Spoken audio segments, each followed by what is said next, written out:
Bueno, bien, ya estamos en la última ponencia ya de hoy y finalizamos pues haciendo un análisis de qué ha pasado en el ciclo urbano del agua en Silla, ¿vale?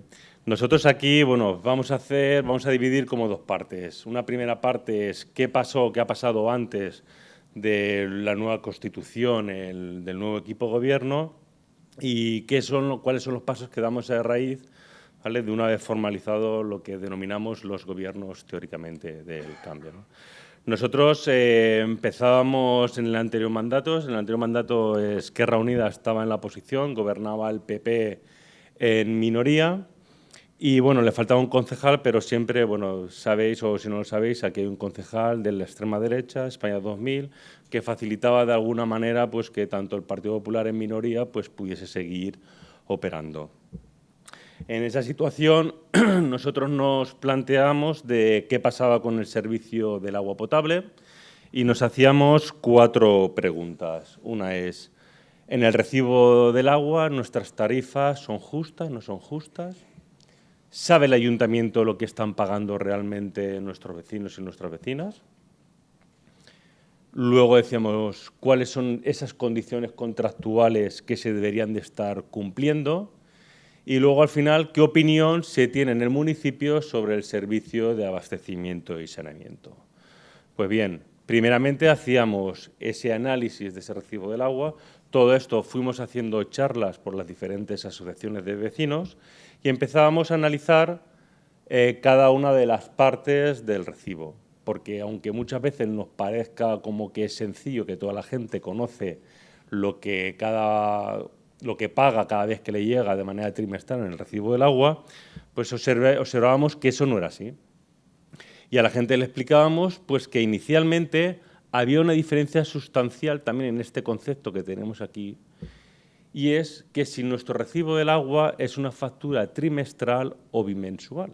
Es decir, aunque parezca un absurdo, podremos ver cómo hay municipios donde una manera de difuminar ese posible incremento que se produce en el recibo del agua es haber sido capaz de pasar una factura trimestral a una factura bimensual. Municipios donde la factura bimensual, por ejemplo, tenemos es el Ayuntamiento de Valencia. El Ayuntamiento de Valencia, su recibo del agua se gira cada 2 meses. Y claro, sin embargo, la gente, cuando tú hablas con un vecino o una vecina de Valencia, te dice, yo pago del agua 80 euros cada vez que me viene. Y uno de Silla dice, pues yo pago, cada vez que me viene el recibo del agua, pago también 80 euros. Oiga, pues pagamos lo mismo. Sí y no, porque uno la paga de manera trimestral y el otro lo paga de manera bimensual. En esta factura trimestral teníamos una parte que era referida a agua, que es donde el ayuntamiento es competente, agua, saneamiento, y una parte, en este caso, del Ayuntamiento de Silla, que también añade otro concepto en base a una cuota finalista donde se amortizan una serie de inversiones. Esta cuota finalista es una cuota que aprueba por competencia municipal el propio ayuntamiento y puede ser que haya ayuntamientos que tengan una tarifa finalista y otros que no la tengan. Y luego teníamos también el canon de saneamiento, que ya nos ha explicado anteriormente Enrique Lapuente en qué tareas más o menos se engloban el canon de saneamiento, y aparte teníamos lo que es el concepto de la tasa Tamer, que fue impuesta en los municipios del área metropolitana con el objeto de cubrir lo que sería el tratamiento de residuos. De todos estos conceptos, al final veíamos cómo realmente la parte en la cual el ayuntamiento tenía su propia gestión del ciclo urbano representaba un 33% de la factura. Pues bueno, era con lo que primero nosotros nos presentábamos en las diferentes asociaciones de vecinos para explicar realmente en qué consistía su propio recibo. También recogíamos el guante por parte de AEOPAS, que se nos reclamaba a los ayuntamientos, ¿vale?, que teníamos que controlar la gestión del servicio que estaba privatizado. Nosotros aquí creo que este guante no se lanza única y exclusivamente sobre los gobiernos, que evidentemente los principales responsables en un consistorio, en este caso, son los gobiernos que dirigen el ayuntamiento, sino también hay una responsabilidad del resto de grupos políticos que se encuentran dentro del municipio. Y en este caso Esquerra Unida, desde la oposición, empezó a analizar los pliegos tanto administrativos como técnicos. Y evidentemente observábamos que lo que nos decía el secretario general de AOPAS, Jaime Morell, con respecto a la inexistencia de un control por parte de las propias administraciones, veíamos también cómo se cumplía una de las máximas de AOPAS. En declaraciones a EFE, Morell lamentaba públicamente que tras la burbuja inmobiliaria había llegado la burbuja hidráulica y que todos aquellos valedores muchas veces de lo que son la privatización del servicio, a la larga posiblemente tendrían que dar explicaciones de las diferentes políticas adoptadas en cada momento. Nosotros, con esos condicionantes, entrábamos a analizar principalmente las condiciones contractuales en las cuales se venía prestando el servicio y veíamos que en la propia facturación el municipio de Silla, su factura estaba definida en base a 3 bloques, una cuota de servicio variable, es de los propios municipios que su cuota de servicio fija, entre comillas no fija porque es variable también en función del consumo, y se establecía en 3 bloques. Se establecían también una revisión de unas tarifas según un IPC, algo contradictorio al concepto que luego se hace la interpretación de que estamos con un concepto de tasa en la aplicación de lo que sería la prestación del servicio, y luego teníamos una condición contractual que nos decía que durante el primer año del contrato no se podían incrementar las tarifas. Bien, también decir que la eterna, el eterna eslogan que se nos dice que el agua paga más a aquel que más consume nunca se cumple. Si todo el mundo dividimos lo que pagamos por los metros cúbicos consumidos, observamos que justamente cuanto más consumimos, más barato nos sale el metro cúbico. Es decir, que al final son continuas falacias las que se nos meten en la cabeza, porque cuando tú eso lo dices a cualquier concejal, te dice, no, si mi tarifa es por bloques. Dice, sí, pero es que tu parte fija prevalece más que la parte variable en el propio consumo.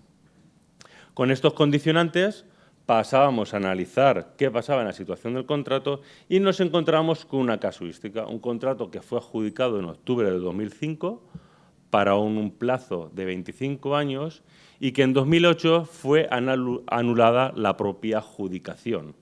Una adjudicación que fue anulada y volvió a ser adjudicado en pleno en octubre del 2010. En abril del 2010 para otra vez los 25 años.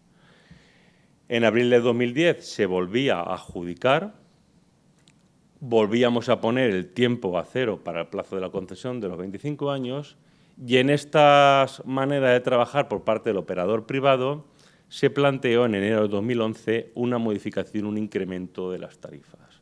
Nosotros, después de observar el pliego, veíamos como que entre enero de 2011 y esta nueva adjudicación no había pasado el año que el propio pliego establecía como una condición contractual en la cual no se podían subir las tarifas. A partir de ahí empezábamos a realizar una campaña de denuncia de la tarifa que se venía aplicando en el municipio y observábamos que el ayuntamiento principalmente desconocía las tarifas que se aplicaban en el recibo del agua.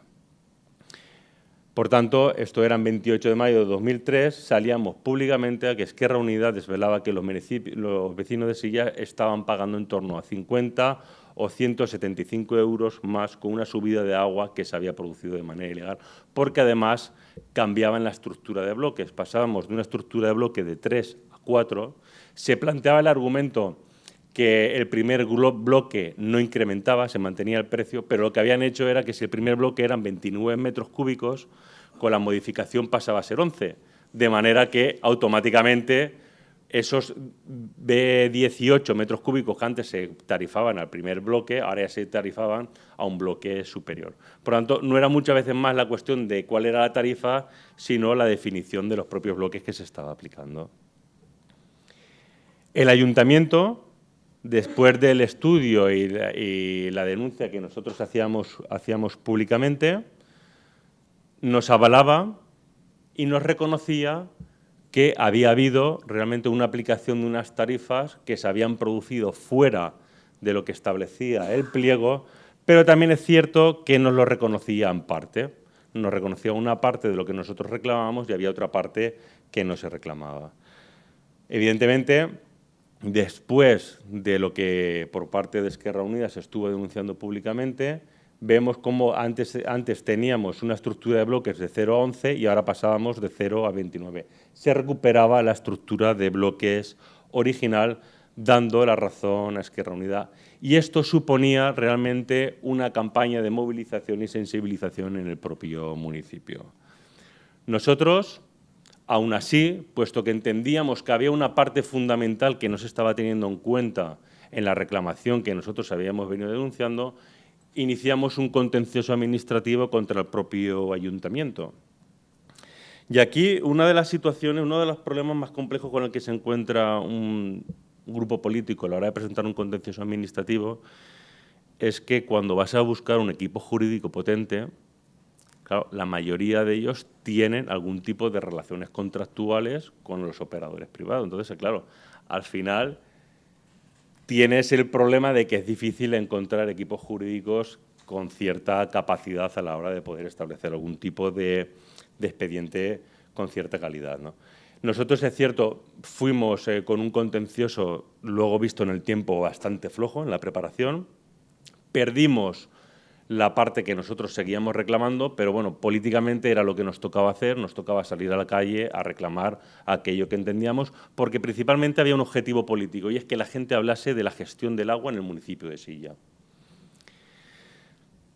Así, nosotros llegaba al final de lo que era la propia legislatura y volvió a llegar en septiembre del 2014 una sentencia del juez en la que volvía a anular la adjudicación que se había vuelto a realizar en 2008. Una sentencia en la que obligaba al ayuntamiento a volver a retrotraerse los actos al momento de la mesa de contratación con el objeto de valorar los criterios ambientales que se entendía que no se habían valorado y se habían aportado, en este caso, en el pleno de 2008. Se convocó por parte de la mesa de contratación, por parte del Partido Popular, estamos hablando ya de enero del 2015, recordar que las elecciones fueron en mayo de 2015 y por parte del Partido Popular, en el pleno de febrero del 2015, se llevó la propuesta, en este caso ya de adjudicación. Anteriormente era Aguas de Barcelona y ahora la propuesta ya era hacia Aguas de Valencia. El resto de grupos de la oposición se le planteaba que no era lógico adjudicar un contrato de estas características 2 meses al finalizar un mandato, y conseguimos que todos los miembros, los partidos políticos de la oposición no votasen a favor. En el momento que no se obtuvo la mayoría absoluta, porque esta adjudicación necesita una mayoría absoluta, no es suficiente con una mayoría simple en el Pleno, ¿vale? En febrero del 2015, el alcalde, en este caso del Partido Popular, viendo que no salía la propuesta de adjudicación, la retiró. Y sí que es cierto que en marzo de 2015 llevó la propuesta, se sometió a votación, pero no tuvo la mayoría absoluta para proceder a la adjudicación. Con esta situación finalizaba un mandato de 2011-2015, y es en el 2015 cuando pues entran teóricamente los llamados gobiernos del cambio en cada uno de los municipios, y en este caso en Silla se forma un nuevo equipo de gobierno entre PSOE, Compromís, Silla en Democracia y Esquerra Unida. Nosotros nos presentábamos, evidentemente, en la propia campaña con un compromiso de proceder al estudio del servicio de abastecimiento y saneamiento, y uno de los condicionantes que pusimos en el propio gobierno era que queríamos proceder a ver el estudio de las diferentes alternativas en los diferentes modelos de gestión. Entendiendo también pues, que es cierto que había una tendencia en estos momentos, que se estaba poniendo en valor lo que sería esa gestión directa de lo que entendemos servicios básicos. Uno, basado en los aspectos económicos, yo comparto el planteamiento de Alberto Cubero. Para nosotros no son ni suficientes, ni tiene que ser el único motivo a la hora de tomar una decisión de cómo queremos gestionar un servicio, pero es un aspecto que lo que tenemos que tener en cuenta a la hora de salir a la calle y poder, de alguna manera, que la gente entienda cuál es un modelo de gestión más eficiente, porque la gente no va a entender que optemos por un modelo alternativo donde inicialmente esa tarifa pueda incrementarse. Y además también porque entendemos que existen otros tipos de justificaciones de tipo social, como procesos de más transparencias, que haya una participación por parte de los diferentes movimientos vecinales y que nos permitan de alguna manera poder funcionar con determinados criterios de rentabilidad social y no solamente de rentabilidad económica. Después de ya formado gobierno, venía una sentencia en la que se avalaba que la empresa, porque no era que era el ayuntamiento que lo tenía que devolver, sino que era la empresa que había tenido esos ingresos extraordinarios en base a una tarifa no aprobada por el propio ayuntamiento, tenía que devolver en torno a 438.000 euros. Para nosotros de esta sentencia, lo más importante, aparte del concepto, era que el propio juez estaba dejando claro que se reconocía que lo que estábamos aplicando era una tasa y el concesionario no podía confeccionar por cuenta propia y al margen del ayuntamiento la tarifa que se tenía que estar aplicando. Para nosotros era una sentencia que avalaba, en este caso, los intereses del municipio, pero también es cierto que aquí hubo un aspecto que nosotros no supimos jugar, lo vimos luego, lo es con el tiempo, y es que desde el momento que nosotros aplicamos entendíamos que el concepto es tasa, es el ayuntamiento quien tiene que estar gestionando el cobro y bien de manera voluntaria o involuntaria se consiguió por parte de la empresa que el ayuntamiento los recibos no los girase con la periodicidad que corresponde en los trimestres. Y entonces nos encontrábamos que una vez entrado en el equipo de gobierno, claro, la gente cuando un recibo, una factura no te han cargado el agua, la gente no lo percibe. Es decir, la gente no se da cuenta que en el mes de enero a mí no me han cargado el recibo del agua. Yo sigo con mi mar día a día y sin ningún tipo de problema. El problema tienes es cuando tú como ayuntamiento, cuando entras, te das cuenta que tienes que aplicar el recibo que tienes pendiente y otro recibo que te viene a continuación donde se acumularon 2 trimestres por poder cobrar. De manera que al final lo que se tenía que devolver, que nuestro objetivo era que la gente lo percibiese en la propia factura, se diluyó compensando aquel trimestre que se había retrasado con el objeto que se tenía que pagar. Por tanto, no se consiguió que la ciudadanía visualizase en su cuenta corriente, de alguna manera, ¿vale?, el concepto de esta devolución. Una vez formado el equipo de gobierno, una de las primeras cosas que nos pusimos a trabajar era por el estudio realmente de qué pasa con el servicio de abastecimiento. Es en el acuerdo de Junta de Gobierno de 18 de diciembre de 2015 cuando se plantea 4 puntos. 1, proceder al estudio de valoración de qué pasa o cuál es la situación o el contenido de unos pliegos, de alguna manera, que sirvieron para una adjudicación en 2005. Estamos en un momento donde han pasado más de 12 años, donde la realidad o las necesidades del municipio desde el punto de vista del saneamiento, del abastecimiento, no tienen nada que ver con las que tenemos actualmente y donde además la tecnología o la propia gestión difiere bastante de lo que uno podía haber pensado en el 2005. Se plantea ese estudio y también se plantea la necesidad de proceder al estudio y valoración de las formas de gestión más idóneas y adecuadas al servicio, al objeto de poder también estudiar las otras alternativas, entendiendo que el propio ayuntamiento, no ya con el nuevo equipo de gobierno, sino que ya con el anterior, incluso gobernado con el Partido Popular, cuando llegó la propuesta elevada por la mesa de contratación, el propio órgano no fue capaz de proceder a la adjudicación como tal. Y en ese momento es en el que nosotros nos encontramos y procedemos al estudio, una de saber cuál es la realidad del servicio de abastecimiento y saneamiento que tenemos en el propio municipio y luego qué otras alternativas de gestión nos podemos encontrar.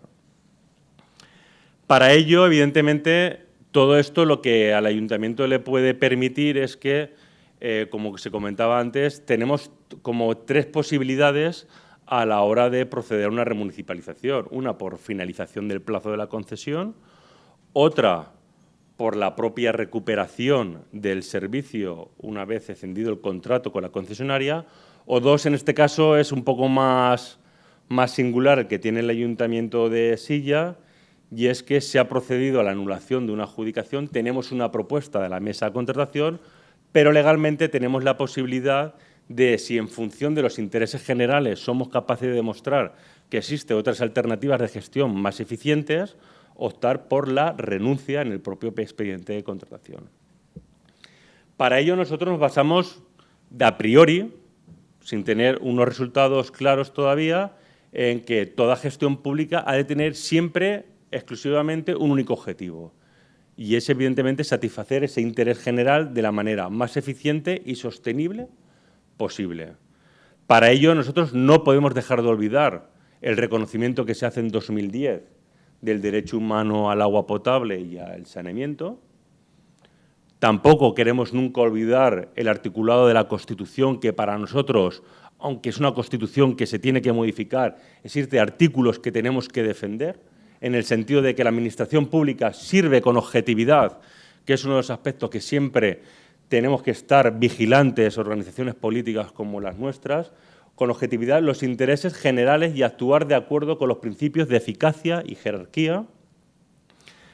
También la Ley Orgánica de Estabilidad Presupuestaria y Sostenibilidad Financiera establece en su articulado 7.2 que la gestión de los recursos públicos estará orientada siempre por la eficacia, la eficiencia, la economía y la calidad, y también, cómo no, la Ley de Bases de Régimen Local, en el artículo 85.2, que nos dice que los servicios públicos de competencia local habrán de gestionarse de la forma más sostenible y eficiente de entre las enumeradas a continuación, bien gestión directa o bien gestión indirecta.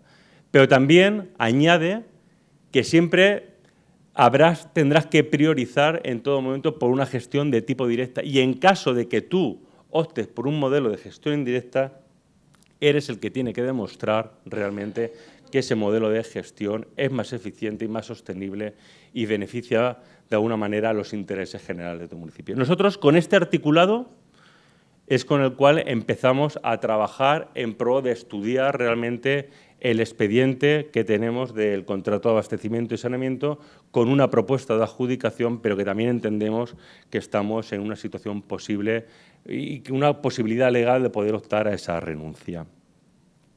También con esta situación uno lo que se plantea es, bueno, yo estoy en el municipio de Silla, pero ¿qué pasa en el alrededor o con los municipios que yo me encuentro en la propia área metropolitana? También es cierto que se me olvidaba que tenemos claro que hay una disposición adicional 9ª, que es la Ley de la Rasal, que establece que dentro del redimensionamiento del sector público unas limitaciones a la posibilidad de crear entidades mercantiles, ¿vale? Nosotros no obviamos este articulado, donde evidentemente fue un articulado establecido por el señor Montoro al objeto de ver que desde determinados desde el ámbito municipal o local se podían estableciendo alternativas al modelo privatizador de la gestión que se había venido produciendo, ¿vale?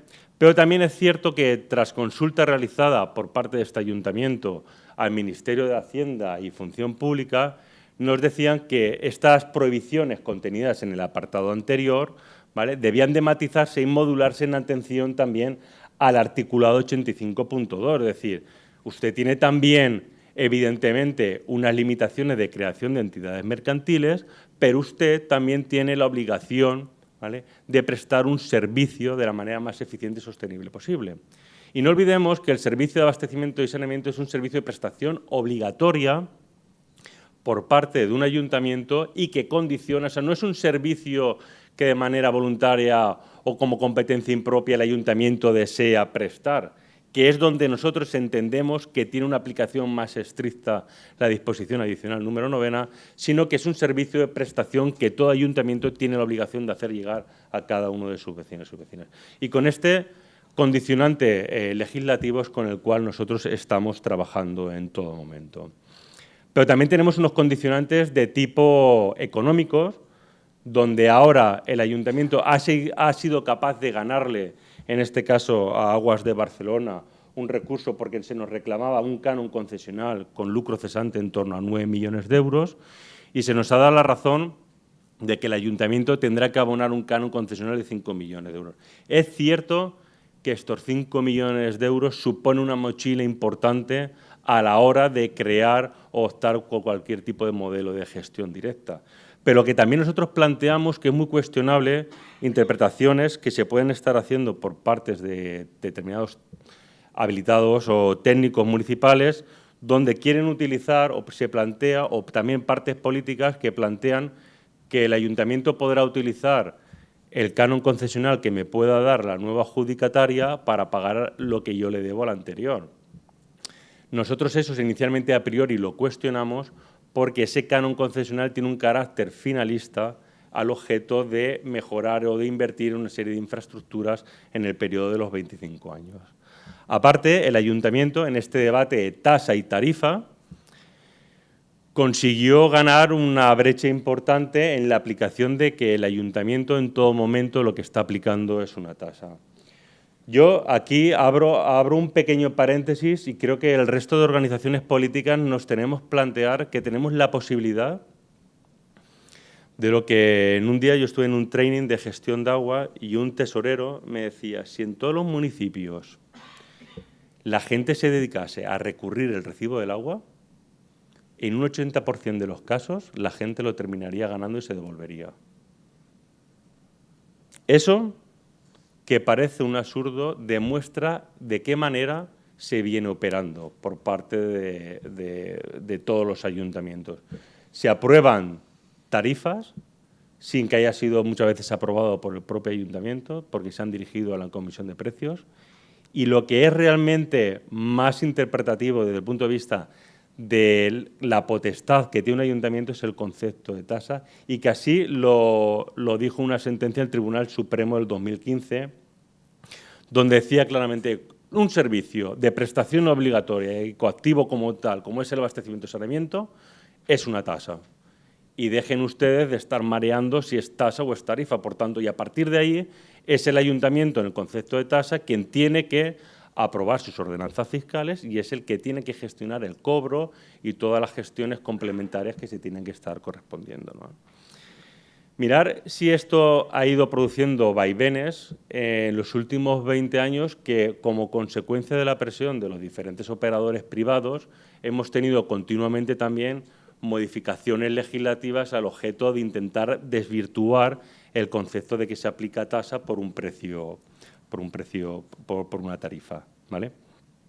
La última la tenemos en la nueva Ley de Contratos del Sector Público, que bueno, una de las personas a las cuales se le hace valedor de esa defensa es al señor Francesc Homs, ¿no? El diputado de CiU, inhabilitado por el proceso de independentista, pero que él tenía bien claro a quién estaba defendiendo en cada momento y consiguió que en la modificación del texto refundido de la Ley de Contratos haya una disposición adicional 40ª que intente abrir la vía otra vez a que no sea tasa y sea tarifa en concepto de lo que sería la propia aplicación. Esto nos tiene que dar un marco jurídico claro de todas las presiones que se ejercen y qué condicionantes tenemos en todo momento para poder trabajar en pro de un gestor público. Y lo último que se encuentra uno cuando estás intentando trabajar es cómo, por ejemplo, hacen llegar a todos los ayuntamientos ediciones donde dicen servicios públicos e ideología, el interés general en juego. Y te dicen, claro, nosotros no tenemos la capacidad económica para hacer eso, ¿no? Y si me permitís, te dicen, bueno, te aportan, ¿no? Pues bueno, un libro cuenta con valiosos analistas de catedráticos de Derechos, Francisco Camaño, José María Jiménez, Pascual Salatal, para quienes la legislación no ampara tampoco remunicipalizaciones por motivos ideológicos. Es decir, de manera velada se hace llegar a todos los ayuntamientos libros intentando que estén formados por prestigiosos juristas, pero que al final lo que están haciendo es ponerse al servicio realmente de las operadoras, pero que sí que tiene un resultado, que condiciona muchas veces las opiniones de los que luego tienen que participar en los procesos de remunicipalización en las diferentes comisiones técnicas que se tengan que elaborar. Pues bien, esos son los condicionantes con los cuales nosotros trabajamos. Pero también teníamos unos condicionantes territoriales y decíamos, bueno, vamos a analizar el ámbito del área metropolitana de Valencia, donde nos suministramos todo con esa facilidad que el ENSI nos facilita a todos los municipios el agua en alta a cada uno de los 51 municipios del área metropolitana y vamos a ver realmente la gestión, qué panorama nos depara. Claro, el panorama que tenemos es que de los 51 municipios que tenemos en la área metropolitana, el único que es gestionado públicamente por parte del ayuntamiento, una población pequeña aquí, estaría en este caso Massanassa. El resto de municipios, veis cómo tenemos todo este color predominante que sería Aguas de Valencia, tenemos otro sector importante que sería el denominado por Hidracua y luego tenemos un par más de Aqualia o en este caso de Albalás del Soreix que tiene ayuntamiento con una especie de cooperativa. Este es el panorama en el cual realmente la gestión en el País Valenciano, principalmente en el área metropolitana, tenemos definido. Pero claro, la siguiente pregunta es, bueno, ¿pero qué pasa con estas concesiones? Porque ellos sí que tienen controlados cuándo caducan las concesiones. Ellos saben día, mes y año de cada una de las concesiones que finalizan, para previamente empezar a hacer el trabajo correspondiente para que una vez finalice o anteriormente a que finalice la concesión, tener claro que el modelo de gestión privada va a continuar. Pues analizábamos los periodos concesionales que estaban previstos finalizar. Teníamos e intentábamos hacer como 4 bloques. El primer bloque sería ¿qué municipios finaliza su concesión de aquí a finales del 2019? Tenemos Silla, que evidentemente lo tenemos en un contrato en precario. Tenemos Beniparrey, tenemos Aldaya, tenemos Chira y Bella, tenemos Picaña, tenemos Manises, tenemos Godella, tenemos Moncada, Museros, Follos. Y dices, ¿y no vamos a ser nosotros capaces de aquí al 2019 dar una alternativa a estos municipios? Pero es que si luego vemos del 2019 al 2023, vemos cómo tenemos otros tantos municipios con Torrent, Picassent, este ahora mismo, Albal, no, este es, ahora mismo no me sé, bueno, tenemos toda otra serie de municipios, Catarrocha, sí, creo que sí, Catarrocha, sí. Sí, Catarrocha, sí, Alba Catarrocha, sí. Tenemos toda otra serie de municipios para poder generar una mancomunidad donde podamos aplicar conceptos también de economía de escala. Tenemos un panorama que evidentemente cuando llegan todas estas publicaciones, cuando llegan todas las modificaciones legislativas, cuando llegan todo el cuerpo que hace que realmente condicione a que se tenga que optar por unos modelos de gestión privada, es porque ellos saben lo que puede pasar en estos momentos. Y el País Valenciano es uno de los territorios donde realmente, antes lo apuntaban, decían que si era el 90%, yo estoy quitando realmente de Sueca y de Xàbia, el resto es una gestión privada pura y dura. O sea, todas las empresas mixtas son en gestión privada. O sea, aquí estamos hablando simplemente de una capacidad de establecer un modelo alternativo en la gestión importante.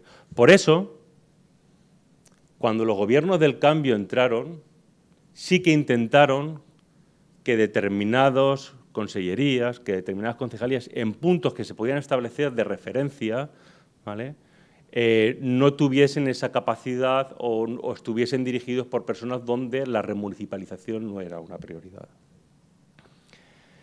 Evidentemente, nosotros entendemos que hay un potencial importante, ¿vale?, para poder establecer modelos alternativos de gestión, porque Silla en esta situación, si no fuese solamente Silla, sino que fuesen más municipios los que se incorporan, Godella en este momento lo está estudiando, Manises también está procediendo al estudio, que tienen concesiones incluso caducadas, podríamos establecer modelos de gestión de carácter público con una capacidad de gestión importante y estaríamos dando alternativas para que luego otros municipios se pudiesen ir incorporando.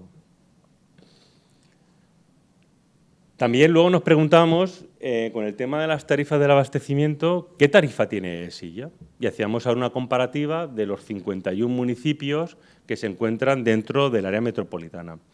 Aquí ya hay que decir que para conseguir información, es más complicado de lo que muchas veces parece, ¿no? Incluso a veces crees que te la van a poder de llegar y te ves negro para encontrar incluso una factura del agua.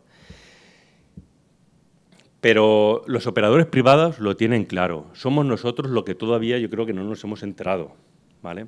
Es decir, yo hace unos años entrabas a la página de Aguas de Valencia, podías elegir el municipio y automáticamente aparecía publicado la tarifa que en ese municipio se aplicaba. De repente, un día desapareció. Desapareció porque se podría hacer esta comparativa de precios de manera mucho más fácil. Claro, la reivindicación de la xarxa es esa, decir, señora consellera, ¿a qué está usted esperando a crear un observatorio del agua? ¿Que usted no tiene capacidad política para hacerlo o lo que no tiene es voluntad política? Pues bueno, con estos condicionantes nosotros establecíamos de alguna manera este GIS con respecto a una graduación de precios. ¿Y qué nos encontrábamos? Pues que nuestro municipio, Silla, su tarifa de abastecimiento, quitando municipios como Montserrat, que yo creo que es una cosa que se tiene que hacer, es decir, municipios como Montserrat, Diseminados o Torrent de Alicanto, municipios que tienen, de alguna manera, importantes consumos de agua, ¿vale? Tiene que también diferenciar la tarifa en función de cada uno de los usuarios. Silla se encontraba, después de Picaña y Picassent, como uno de los municipios con una tarifa de abastecimiento más alta. Estábamos por encima de la media, por encima de la de España y por encima de la Comunidad Valenciana. Claro, lo siguiente que uno se pregunta es, dice, bueno, entonces yo tengo una tarifa de abastecimiento alta y dices, bueno, si al final esto se corresponde con una capacidad de inversión importante que hace que mi red se esté renovando, pues a lo mejor me parece lógica, porque a lo mejor el problema lo tiene realmente Alfafar. Si tengo una tarifa muy baja, tengo una infraestructura realmente obsoleta y posiblemente a lo mejor de aquí a 10 años yo pueda tener problemas de garantía del suministro. Es decir, yo creo que esa reflexión y ese posicionamiento se tiene que decir claro. Claro, pero también lo que me preocupa es que seamos uno de los municipios con la tarifa más alta y que no se esté revirtiendo en ningún tipo de inversión. Claro, el problema es que esta comparativa que tenemos aquí no la tienen ni los propios técnicos municipales. No se han preocupado para hacer la comparativa y ver realmente si su tarifa está en un rango medio, es una de las más caras o está en un valor por debajo de lo que corresponde. Masanasa, que habías dicho antes que era de los de aquí. Es que no me facilitan los datos. Es que es al final. Es complicado, ¿eh? No, es que aquí el criterio que se ha utilizado ha sido la ponderación. Y no está reflejado. Aquí el criterio utilizado es el criterio de AEAS, para que luego no digan que somos muy malos y utilizamos el criterio que a nosotros nos interesa. Se pondera con 3 usuarios. Un usuario de 7 metros cúbicos trimestre, que se le da un 15%, un usuario de 12, el otro es de 12 metros, no, 15 metros cúbicos trimestre, el otro es 15 metros cúbicos trimestre y el otro es de 30. Haces una ponderación con cada precio que te sale y te sale tu tarifa media. Es decir, utilizamos el de AEAS para que no entiendan que nosotros utilizamos el criterio que nosotros queremos para que nos salga la tarifa, porque así la tarifa de Silla sale más alta, ¿vale? Es un criterio, porque el problema de todo esto es que cuando se reclama, ya finalizo, ¿vale? El Observatorio del Agua es justamente para que estuviesen organismos públicos que hiciesen estos estudios. Pero si pasamos al saneamiento, pues veremos una de las quejas de Enrique Lapuente, ¿no? Es decir, muchas veces aquí hablamos de abastecimiento y dejamos de lado una de las patas más importantes del ciclo urbano, como es el tema del saneamiento. Pero llega a ser tan importante la dejadez con la que se trabaja que cuando hacemos el estudio de las tarifas, muchas veces la única tarifa que se pone encima de la mesa es la tarifa de abastecimiento, porque al final, con el pretexto de que es la que tú controlas con los metros cúbicos consumidos, bueno, pues yo te cobro por aquí y al final esto supondrá el 95% del ciclo urbano y el otro lo pongo en saneamiento. Esa es la realidad con la que luego todo es muy discutible, o sea, eso no, ni mucho menos tiene que ser así, porque además no está recogiendo todos los costes del propio servicio. Claro, si hacemos la comparativa de la tarifa en saneamiento, ahí ya sí que nos damos cuenta que la mayoría de los municipios del área metropolitana se encuentran por debajo de la media estatal o de la propia media de la propia provincia de Valencia. Lo que refleja es la poca importancia también que se le da al propio saneamiento, ¿no? Siendo una de las partes principales en el ciclo integral. Estás hablando de alcantarillado. Alcantarillado. La tasa de alcantarillado. No está incluido lo que sería el canon de saneamiento, ¿vale?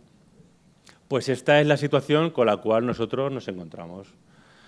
Evidentemente, una vez encargados los estudios, correspondía también, una vez presentado el primer borrador, lo que sería una comisión de trabajo por un equipo multidisciplinar, donde están los diferentes técnicos municipales, al objeto principalmente de proceder a ese estudio y valoración de esa forma de gestión más idónea, ¿no? De una manera que permitiese perfeccionar lo que sería la memoria justificativa de las diferentes alternativas de gestión, pero sobre todo para obtener unos datos para poder decidir por qué modelo de gestión este ayuntamiento tiene que optar y que realmente sea el modelo de gestión más sostenible y eficiente realmente para el propio municipio. Como datos básicos tenemos que nos encontramos con una red de abastecimiento arterial de 19 kilómetros y una distribución de 44 kilómetros. Lo digo por la comparativa de los valores que decía antes Josep Lluís, ¿vale? Pero aquí nos encontramos un dato importante. La mayor parte de la red de abastecimiento en sí ya es de fibrocemento. Casi que un 70% de la red es de fibrocemento. Evidentemente, AEAS y sus informes, cuando establece sus criterios, tiene sus objetivos y sus intereses. Pero bueno, cuando tenemos que la media teóricamente nacional nos dicen que debería estar en torno a un 20-25%, nos puede servir para tener un indicador de la antigüedad de nuestra red y la necesidad de inversión. Y más cuando estamos con un parque de contadores bastante antiguos, una red que en los últimos 4 años su rendimiento se está reduciendo, ¿vale? Una gestión de servicio donde ni tenemos sistema de telecontrol ni ningún sistema de telemando, ¿vale?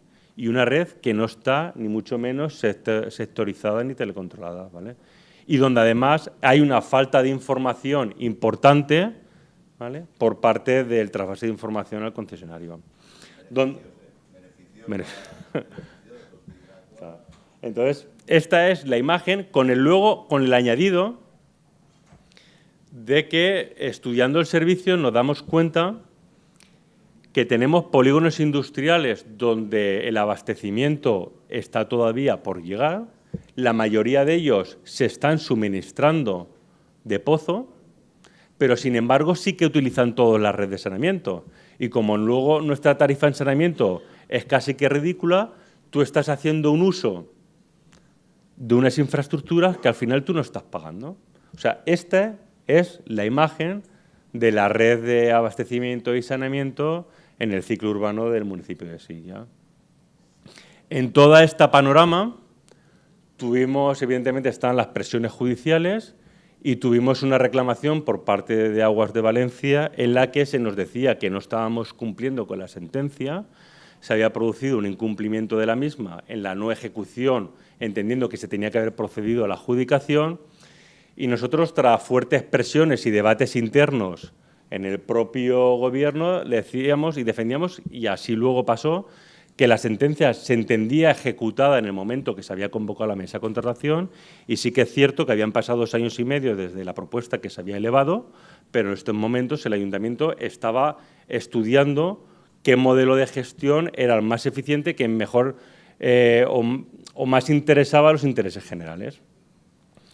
En base a esa contestación, el juzgado al final nos dio la razón, de manera que el juzgado daba por acatada la sentencia y en este momento nosotros pues lo veíamos como una pequeña victoria en este proceso lleno de obstáculos por remunicipalizar el servicio del agua. Muchas veces, la gente nos dice, Valentín, es que eres pesado con el tema del agua y déjalo ya. Y yo digo, ya, pero es que yo no he venido en política a gestionar como lo puede hacer, como si no hubiese habido realmente un cambio real en los gobiernos, ¿no? Entonces, nosotros estamos convencidos que es una obligación realmente de cualquier gobierno, poner encima de la mesa toda la información necesaria con el ciclo urbano de Silla y a partir de ahí que salga la mejor gestión, ¿vale?, en cuanto a la alternativa. Nosotros sabemos, y es cierto, hoy aquí hay más medios grabando la ponencia.